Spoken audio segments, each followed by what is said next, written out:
Bonsoir à tous. Ce soir, nous allons vous raconter une très très belle histoire, une histoire que Eva aime beaucoup. Cette histoire s'appelle Les trois grains de riz. Dans cette histoire, il se passe beaucoup de choses et il y a un très très grand dragon. Il fait peur ce dragon, Eva? Ouais. Oui, il fait très très très peur. Allez, c'est parti, on va l'ouvrir et on va raconter cette magnifique histoire à tous les enfants et en français. C'est parti. Les trois grains de riz, Agnès Bertrand-Martin et Virginie Sanchez. Ce matin, petite sœur Lee a mis sur son dos un sac de toile brune. Dans ce sac se tiennent bien serrés tous les grains de riz que ses parents ont récoltés précieusement dans la plaine à côté du grand fleuve. Et petite sœur Lee est partie en courant pour vendre ce riz au marché. Petite sœur Lee court. Mais soudain, un canard sauvage se pose devant elle. Petite sœur Lee, donne-moi du riz. Moi, avec le riz, j'efface les ennuis. Petite sœur Lee ne doit pas gaspiller ce riz. Elle doit le vendre car ses parents ont besoin d'argent. Mais elle trouve extraordinaire qu'un canard soit capable de tant de bonté. Alors elle ouvre doucement le sac de toile brune et c'est avec plaisir qu'elle offre une petite poignée de riz à un canard si gentil. Et le canard s'envole en disant merci. À l'entrée de la forêt de bambous, petite sœur Lee court toujours, quand soudain un panda se présente devant elle. Petite sœur Lee, donne-moi du riz. Moi, avec le riz, je combats les méchants. Petite sœur Lee trouve formidable qu'un panda soit capable de tant de courage. Alors elle ouvre une nouvelle fois le sac de toile et c'est avec joie qu'elle offre une petite poignée de riz à un panda si courageux. Et le panda se sauve en disant merci. Petite sœur Lee court au milieu des bambous quand un singe l'interpelle. Petite sœur Lee, donne-moi du riz. Moi, avec le riz, je fabrique des trésors. Petite sœur Lee trouve incroyable qu'un singe soit si doué. Alors, elle ouvre une nouvelle fois le sac de toile et c'est avec admiration qu'elle offre une petite poignée de riz à un singe aussi adroit. Et le singe se sauve en lui disant merci. Mais quand petite sœur Lee traverse le pont, le dragon du fleuve bondit en rugissant. Petite sœur Lee, donne-moi du riz ou je t'avale. Petite sœur Lee a tellement peur du dragon qu'elle lui jette une énorme poignée de riz pour qu'il la laisse tranquille. Mais le dragon ne dit pas merci, vraiment pas du tout. Au contraire, il se fâche de plus belle et il rugit. Petite sœur Lee, tu te moques de moi? Une poignée ne suffit pas. Je veux tout ton riz. Donne-le-moi.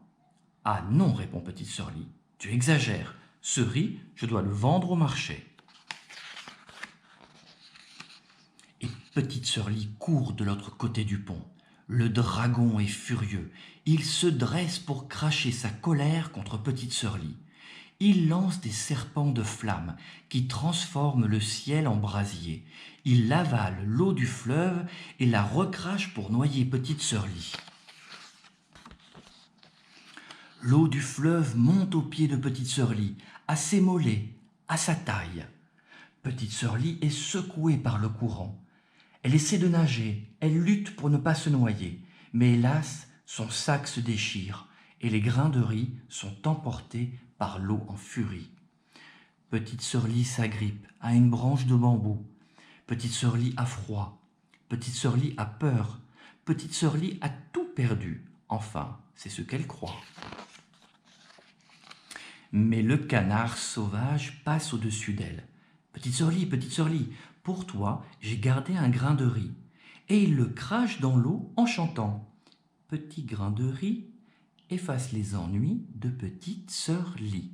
Au contact de l'eau, le grain de riz grossit. Il se transforme en bateau de nacre. Vite, petite sœur Lee monte dedans. Hélas, petite sœur Lee ne sait pas naviguer. Elle va droit vers le dragon, qui la regarde arriver, prêt à la croquer. Petite sœur Lee a froid. Petite sœur Lee a peur. Petite sœur Lee va mourir. Enfin, c'est ce qu'elle croit. Mais le panda surgit à travers des branches de bambou. Petite sœur Lee, pour toi j'ai gardé un grain de riz. Vite, il le lance dans la gueule du dragon en chantant. Petit grain de riz, sauve petite sœur Lee du méchant dragon. Aussitôt, le grain de riz devient long et piquant. Il se transforme en une immense épine qui fonce comme une flèche et vient se planter dans la gorge du monstre. Et voilà, le dragon qui bâille et s'endort. Il se couche au fond du fleuve, et toute l'eau le suit et rentre dans son lit.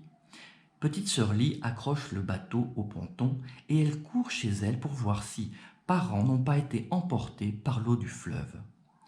Quand elle les aperçoit, bien vivants sur le seuil de leur maison, le cœur de petite sœur Lee se soulève de joie. Hélas, petite sœur Lee n'a ni riz ni argent. Elle a peur de se faire gronder, car elle revient les mains vides. Elle a tout perdu. Enfin, c'est ce qu'elle croit. Mais le singe saute autour d'elle. Petite sœur Lee, moi aussi. Pour toi, j'ai gardé un grain de riz. Et il le tend à petite sœur Lee en chantant. Petit grain de riz, transforme-toi en trésor pour petite sœur Lee. À peine le grain de riz est-il dans les mains de petite sœur Lee qu'il devient d'un bleu profond et se met à briller. Il se transforme en un énorme saphir. Alors petite sœur Lee court offrir cette pierre précieuse à ses parents et se jeter dans leurs bras. Quelle joie pour les parents de petite sœur Lee de retrouver leur fille. Mais aujourd'hui encore, ils n'ont pas vraiment compris comment petite sœur Lee a pu leur rapporter un tel trésor à la place d'un sac de riz, ni comment un canard, un panda et un singe sont devenus ce jour-là ses amis pour la vie. Et voilà.